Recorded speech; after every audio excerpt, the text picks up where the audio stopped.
More than 80 of us have been this week at the University of Mobile.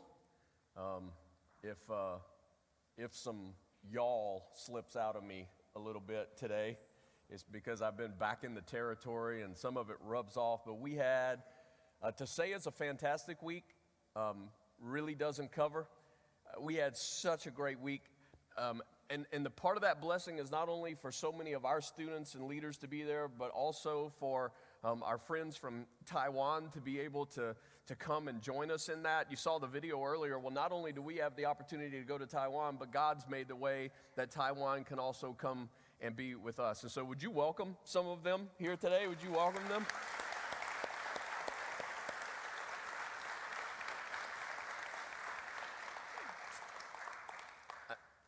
I am telling you, I truly do consider it a gift from God that I got to walk among them this last week.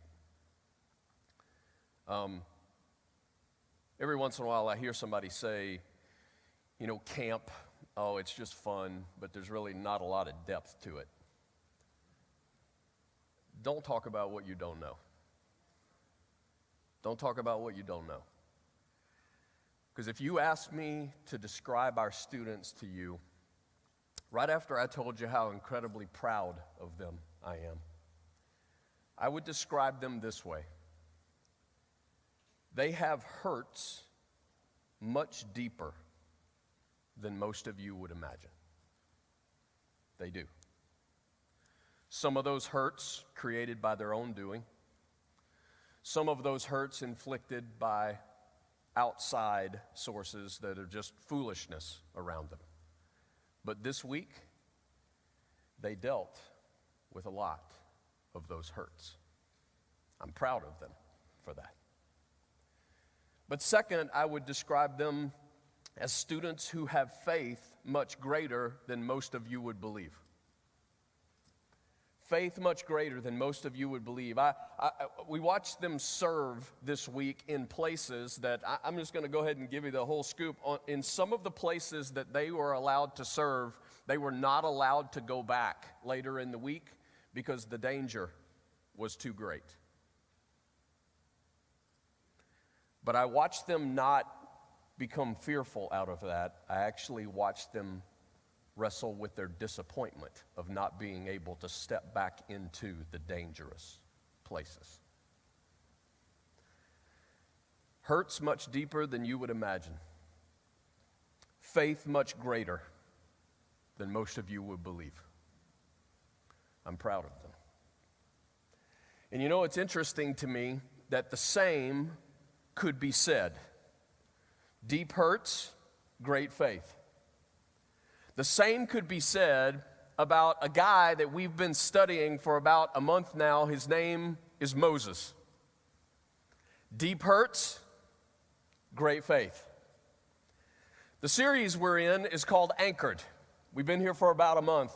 It was funny, as soon as I got to camp, some of them immediately started telling me, hey, you're not going to believe it. Like the first night, the guy was standing up speaking, and he kept talking about what our lives were anchored toward. Yeah, we talk. Pastors all get together and talk.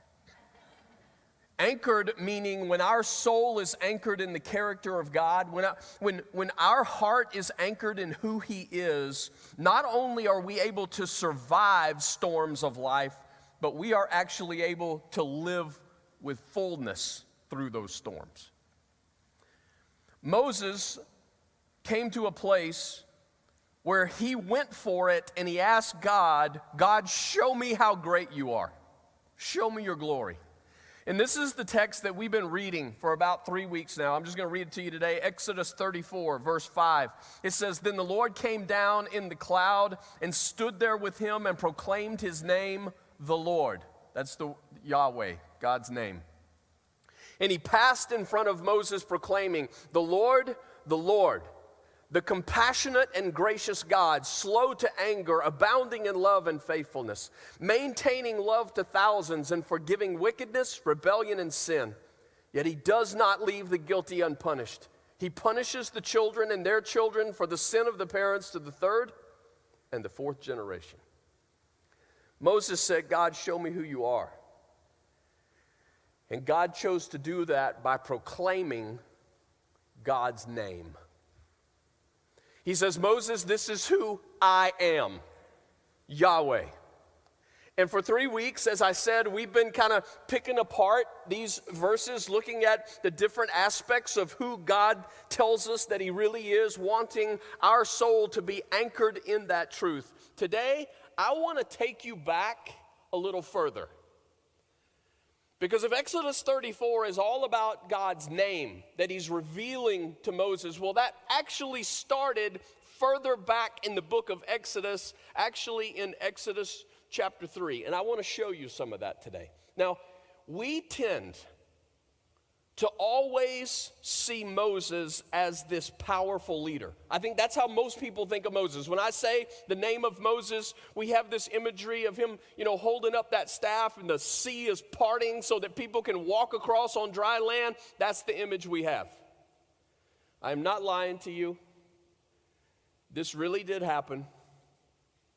I stood in my backyard on Friday. This was not rehearsed. This was not encouraged. I watched my son lift a stick into the air and declare to the dog next door, "Hush in the name of Moses." That is not a lie. Dog fell over dead. No, I'm just kidding. He didn't. Don't send emails. I love puppies. He didn't die. But he really did do that. We didn't talk about it. I wasn't saying, son, this is what I'm preaching on this week. Hush in the name of Moses. Because Nick has this concept that Moses is a powerful man. And in many instances he was, right? But in Exodus chapter 3, there's a different picture of Moses. He's a defeated man. Yes, one time he was very powerful in the land of Egypt. High-paying job, all kinds of authority. But then the moment came that he felt like God was calling him to deliver his people. And when he did that, things went south. The people that he wanted to rescue rejected him. Pharaoh, the king, as if got angry with him. Moses even took the life of someone. Now that's a bad day. That's a bad day. If you go to work and everybody hates you and your boss fires you and then you kill somebody on the way out to the parking lot, that's a bad day. And for the next 40 years, Moses wanders around in the wilderness nursing that failure. He is wandering in insecurity. Now come on. This one's easy. This one's not a stretch at all to say, can we relate? When it comes to insecurity, come on. You ever got the hire for the new job, but you just down deep, no matter what you've said on the resume and everything else, you're not sure if you can actually do it. And apparently everybody else around you doesn't know if you can do it. You've been at that moment that you're dating someone that you really, really, really like, but you don't know if you can actually live up to their family's expectations. Or maybe it's some new phase of your life.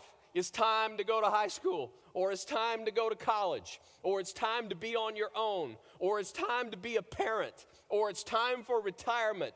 And in the back of your mind, there's this insecurity that you're like, I just don't know if I have all this together, that I do this the right way. Maybe you feel like God's called you to some sort of ministry, and you're just freaking out because you feel so underqualified. Insecurity is that voice inside you that whispers, I am not enough. I hear, God, what you're saying, but man, I don't know if I'm old enough for that. Or I don't know if I'm young enough for that. I don't know if I'm smart enough. I don't know if I'm strong enough. I don't know if I'm pretty enough. I don't know if I'm spiritual enough. You can fill in the blank. It's the insecurity when we don't know if we're enough. And in a day of social media that's just crazy, no matter what you do, in 3 seconds you can find somebody who did it better than you did. Guys, you go all out, right? It's her birthday. You buy her a bracelet, take her to the favorite restaurant. Next thing you know, some dude bought his girl a pony and took her backpacking through Europe. Always somebody who does it better. So here's how it goes. Exodus chapter 3, verse 1. Now Moses was tending the flock of Jethro, his father-in-law. You got the picture? If you are 60 years old living in your father-in-law's basement, I don't care what culture you're in, that's a struggle. It's not even his flock. He was tending the flock of Jethro, his father-in-law, a priest of Midian, and he led the flock to the far side of the wilderness and came to Horeb, the mountain of God. There the angel of the Lord appeared to him in flames of fire within a bush. So if you've ever heard like the story of the bush that's on fire, this is it. Moses saw that though the bush was on fire, it did not burn up. So Moses thought, I'll go over and see this strange sight, why the bush does not burn up. When the Lord saw that he had gone over to look, God called to him from within the bush, Moses, Moses. And Moses said, here am I. I wonder how bold he was, like with that. Here am I. I don't know. Do not come any closer, God said. Take off your sandals, for the place where you're standing is holy ground. Then he said, I am the God of your father, the God of Abraham, the God of Isaac, the God of Jacob. At this, Moses hid his face because he was afraid to look at God. The Lord said, I have indeed seen the misery of my people in Egypt. I have heard them crying out because of their slave drivers, and I am concerned about their suffering. So I have come down to rescue them from the hand of the Egyptians and to bring them up out of that land into a good and spacious land, a land flowing with milk and honey, the home of the Canaanites, Hittites, Amorites, Perizzites, Hivites, and Jebusites. Always got to get the ites in there. And now the cry of the Israelites has reached me, and I've seen the way the Egyptians are oppressing them. So now go. I'm sending you to Pharaoh to bring my people, the Israelites, out of Egypt. But Moses said to God, who am I that I should go to Pharaoh and bring the Israelites out of Egypt? God, when did we start talking about me?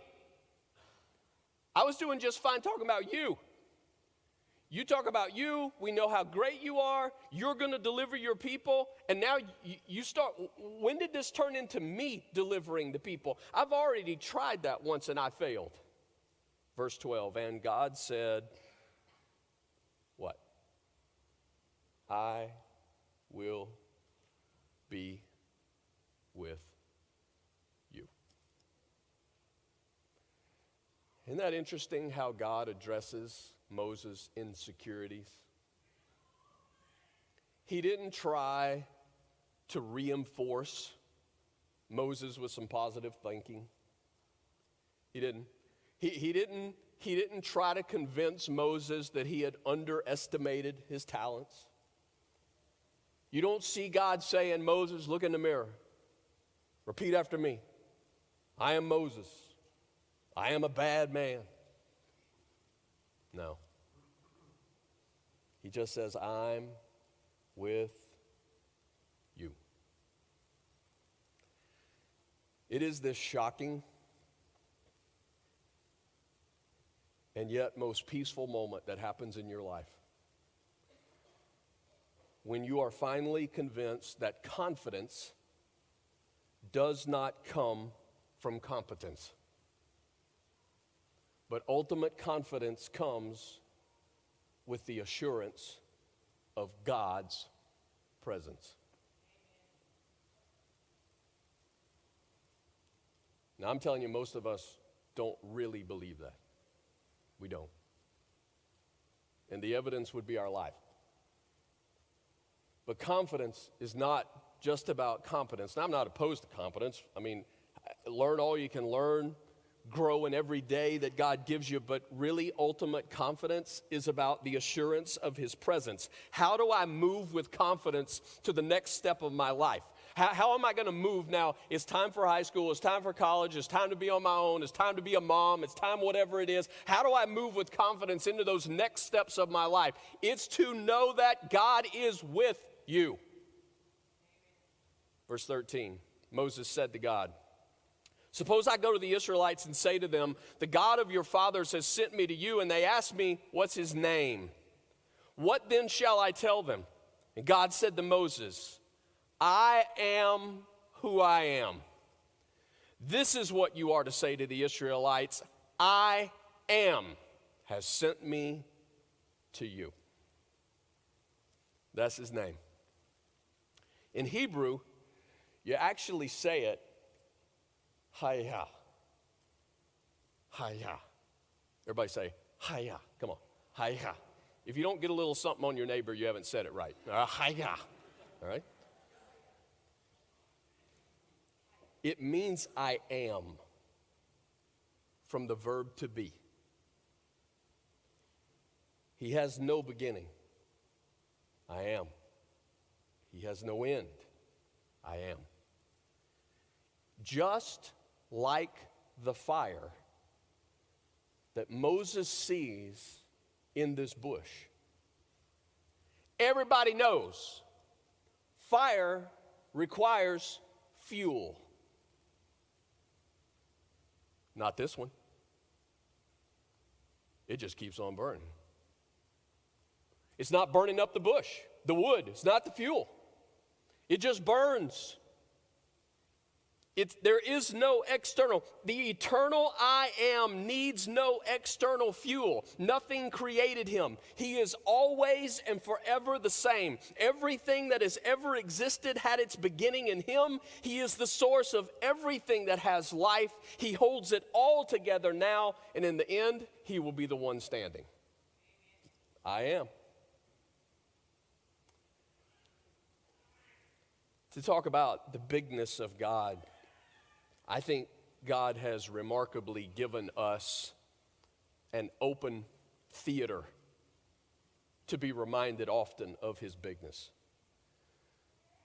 Any given night, especially these days when it's not raining, you go outside and you look up into the sky. It's like an open theater that God says every night, come on out, take a seat, and I'll remind you how big I am. The closest star, some 4 light years away. Now, I think we just say that in our culture. It's like 4 light years away. It's like, that's a long way. No, come on. Let's put it in these terms. Some of you will get this. When you fire a rifle, right, a 30-06, let's say, a bullet travels some half a mile a second. It seems like just instantaneous. To put it in perspective, the New Horizon, spacecraft, the whole deal, it travels like 20 miles per second, and it took it 9 years to be able to take pictures of, right, Pluto and send all that back. So the closest star, 4 light years away, that means traveling at 186,282.2 miles per second, not hour, second. That's the same speed of the Millennium Falcon when it goes into warp speed, by the way, in case you're trying to put all that together. Scientists estimate that our universe is some 91 billion light years across. I'm saying if you took off to one end, when you got there, got to be like, how's it going? And if you had a buddy who went in the opposite direction at the same time, and he arrived at the same time, got to be like, how's it going? Because he is I am. He redefines big. And get this, he's talking to Moses. And you.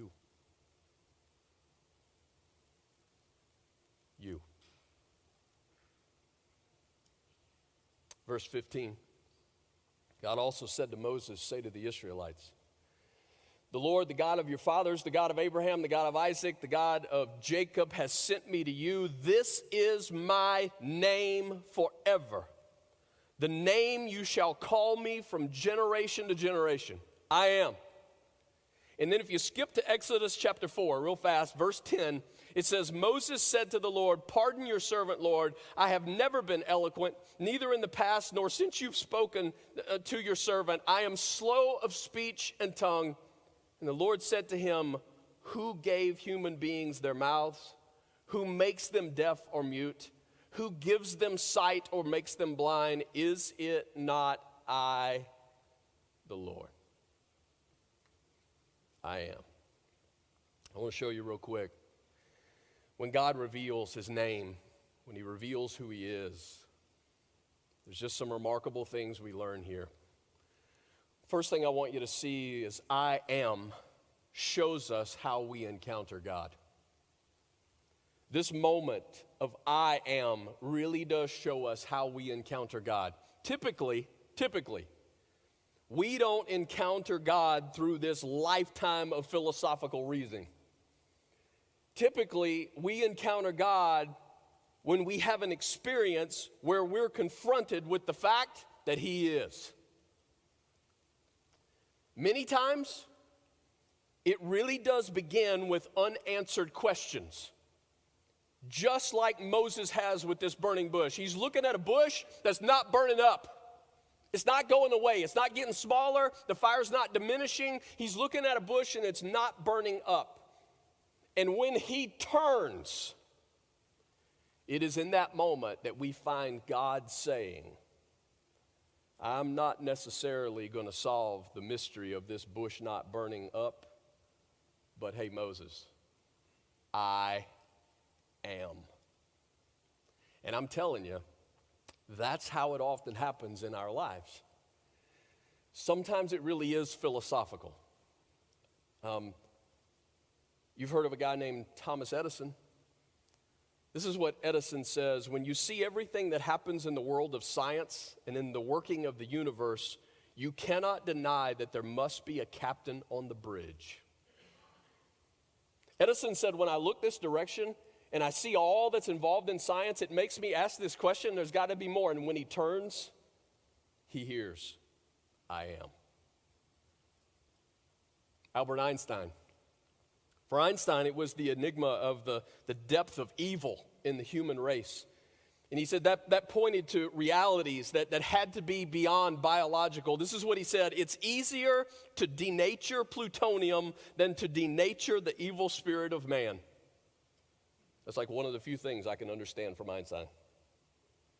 He goes, when I see what man's capable of, and I turn and I ask that question, I hear, I am behind the question. Sometimes it's a longing.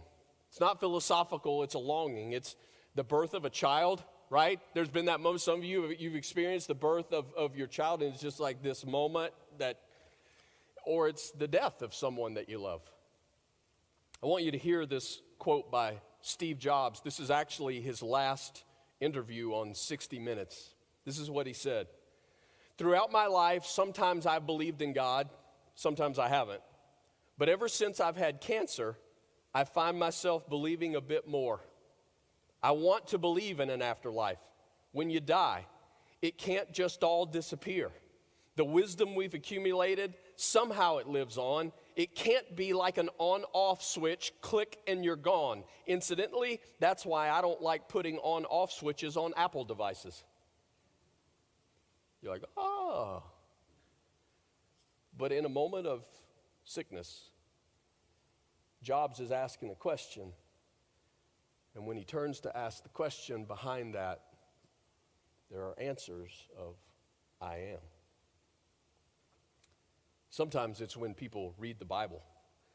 I recently read about a college professor who described it that when he went on the search in the Bible to discover who God is, he said what it felt like was looking through this keyhole into an open room when suddenly there was somebody looking back at me. I like that. Anything like that ever happen to you?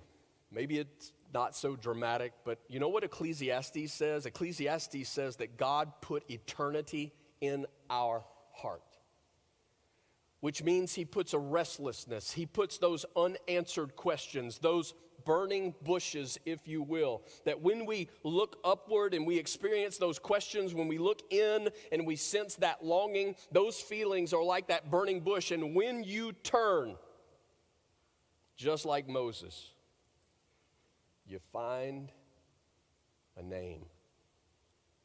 I am. It shows us how we encounter God.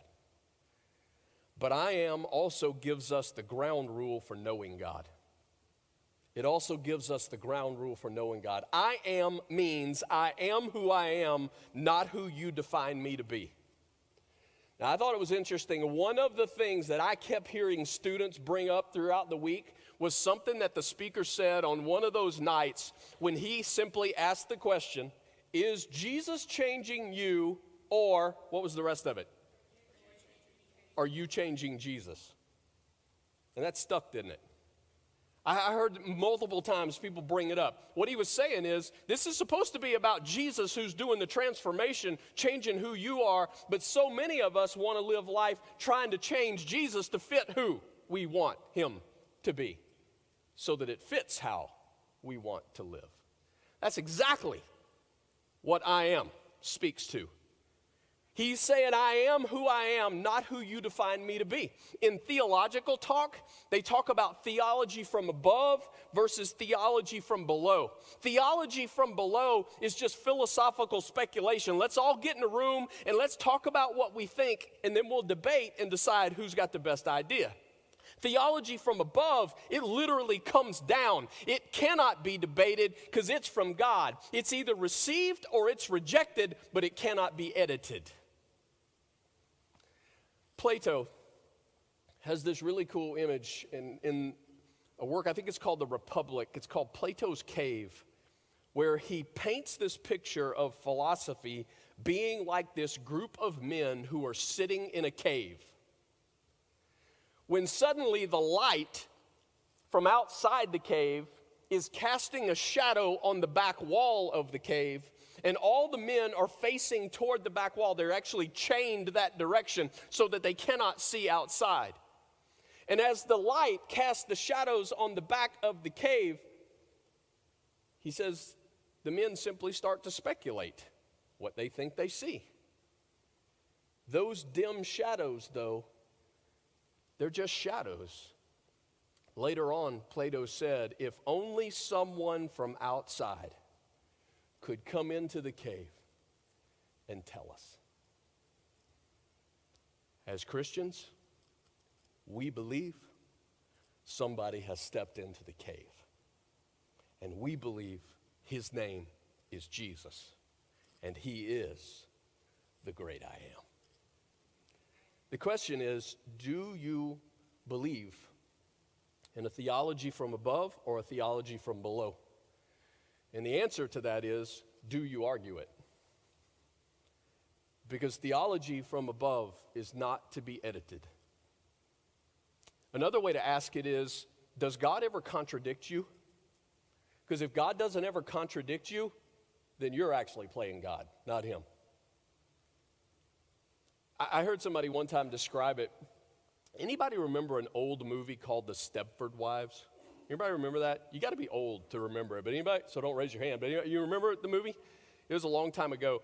Here's how it goes. I'm going to go ahead and give it to you because if you hadn't seen it by now, you're probably not going to watch it. Here's how it goes. The Stepford Wives is about a group of men who decide that their wives are annoying because they contradict them and don't do what they want them to do. Now, it's why I don't really relate to the movie, but I've heard how it goes, and this is why I'm telling you today. They create instead a robot race of wives who will do what they want. But in the end, it's unfulfilling because they don't actually know a real person. They just know a projection of themselves. Can I tell you that people try to do that with God all the time? But what he says is, I am. You either receive me or you reject me, but you don't edit me. He's the I am. One more. I am transforms our identities.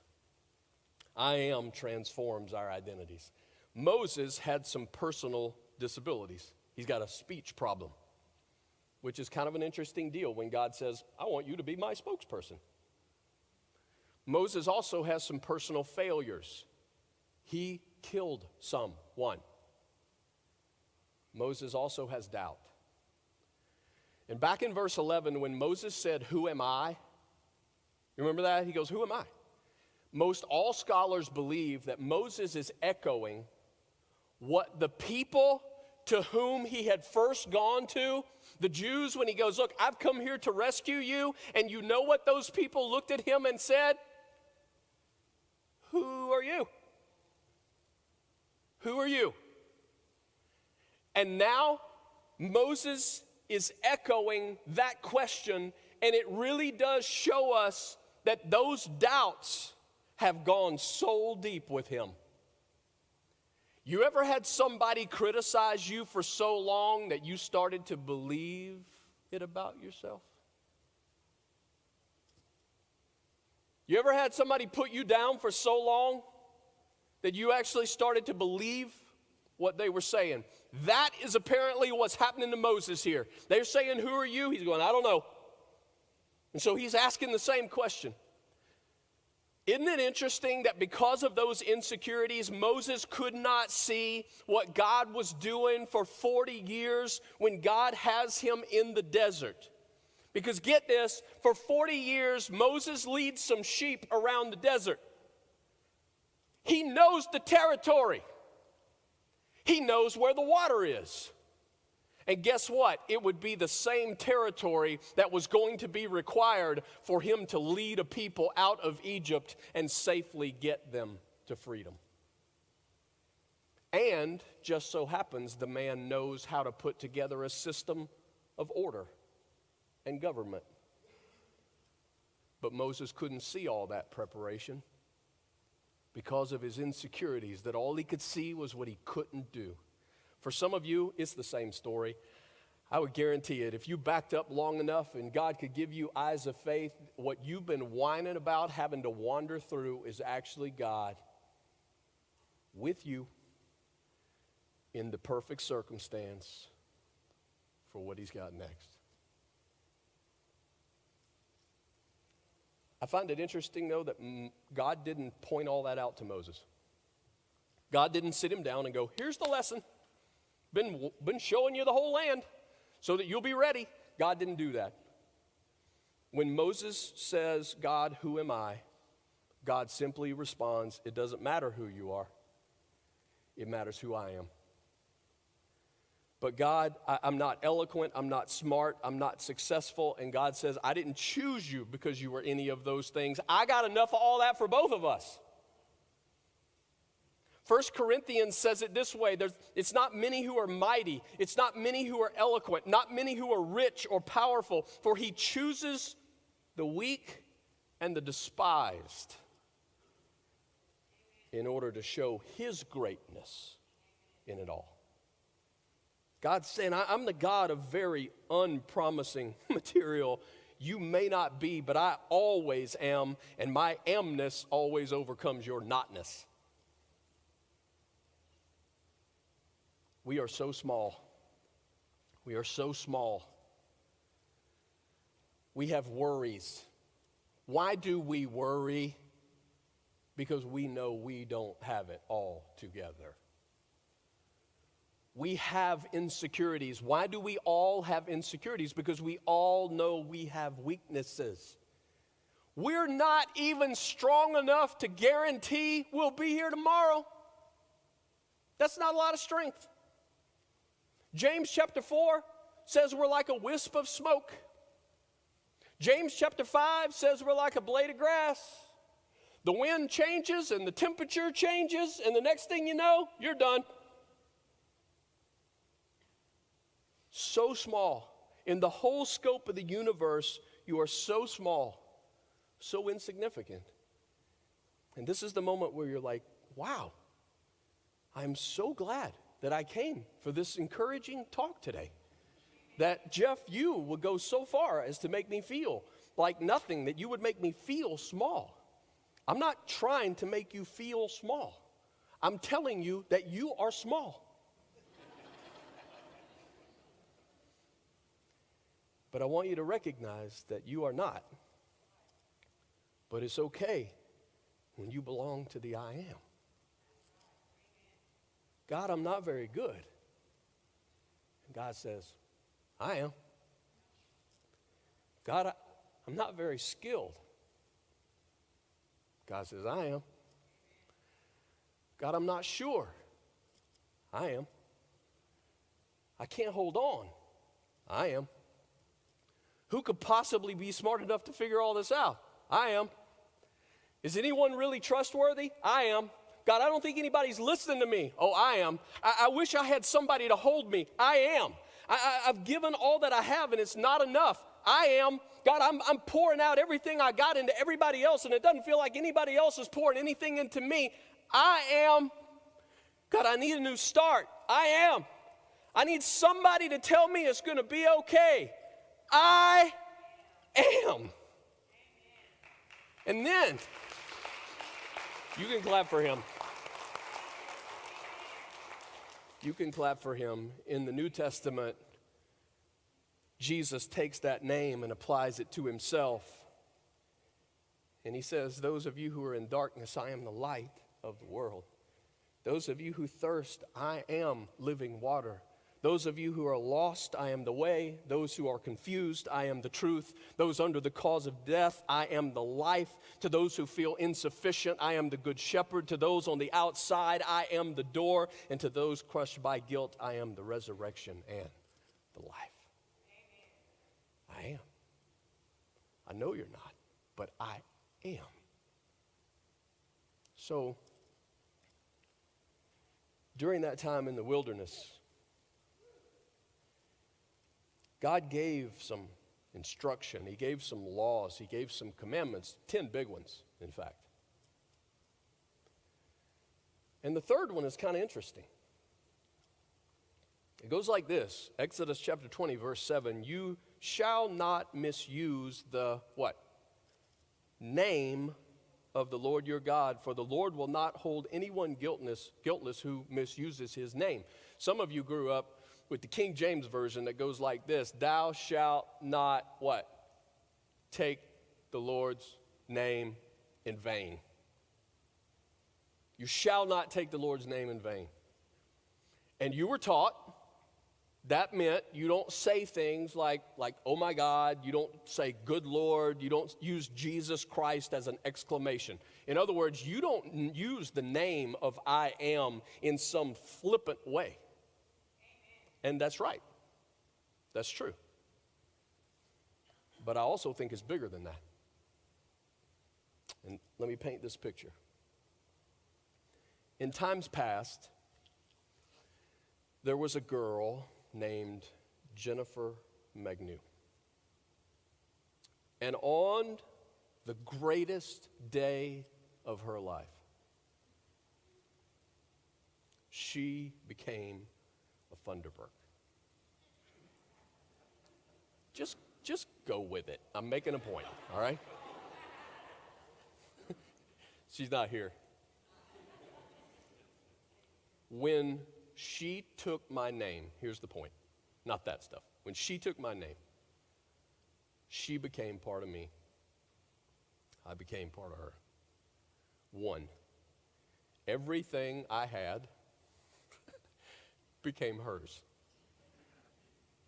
Possessions, future, earning potential, family, everything now ours.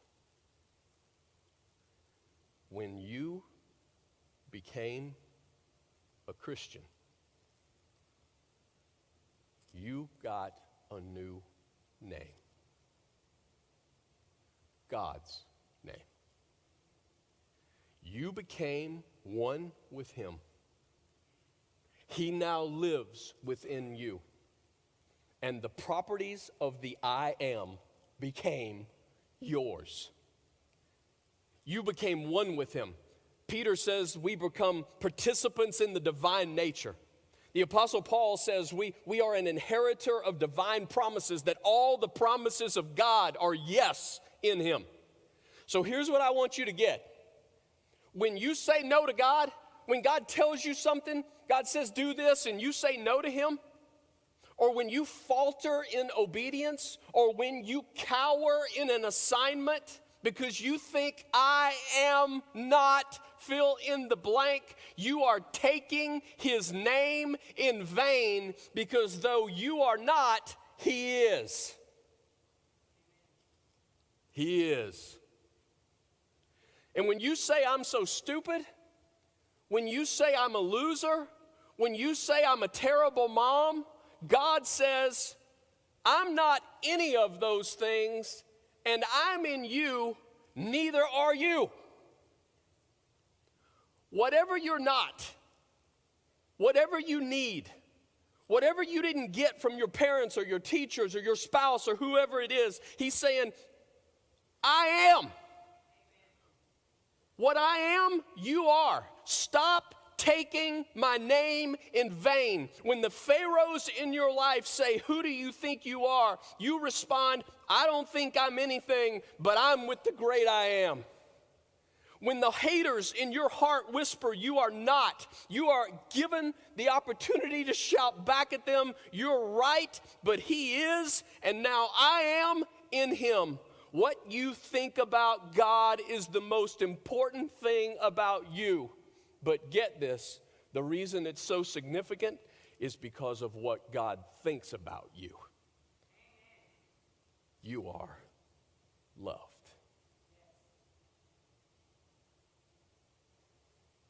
Stop taking his name in vain and trust the I am. I'm going to pray for us. And now it's time to deal with a God who speaks. Don't run from his voice. Don't push him away. For some of you, he really is dealing with those insecurities that you've been putting out there, going, this is who I am, and this is how bad I am, and he's dealing with some of that stuff today, and he's saying, run to him. Maybe it's for the first time today that he's shown you who he really is and how much he loves you. Today, I encourage you, trust him. I'm going to pray. We're going to celebrate this Jesus who is the great I am. And we're going to be right over here in the corner. As you sing, as you pray, as you celebrate, I invite you to join us over there. We'd be honored to pray for you today, be honored to encourage you today, be honored to help you in any way that we can. As you hear his voice, follow. Let's pray. God, I thank you. I thank you for writing down for us, God, what happened with Moses a long time ago. And then I thank you that today you would choose to love us, to be right here with us, that by your Spirit you could help us to understand what happened to Moses a long time ago and how that absolutely translates to how you love us today. God, what we're talking about today, this whole insecurity thing, God, the struggles that so many of us have across this room, God, we could make a big old list of who we think we're not and what we don't have and what we're not capable of. And I'm asking today, God, that you would change how we see you. And then knowing the truth of who we are in you, God, that would change how we live. God, I pray for those who maybe don't know you today. God, maybe they've heard about you. God, maybe been to church even much of their life, but never come to that place of putting their trust in you. God, I'm asking today that you give them courage, that as they hear your voice, they will follow. God, I ask for healing today. Hurts that are deep, but not too deep for the great I am. Today, God, will you give us courage? Will you give us courage to come to you with the pain? Would you give us courage to come to you with the fear? And today, may we truly know who you are. It's in the great name of Jesus that we pray. Amen. Let's stand together. We'll sing.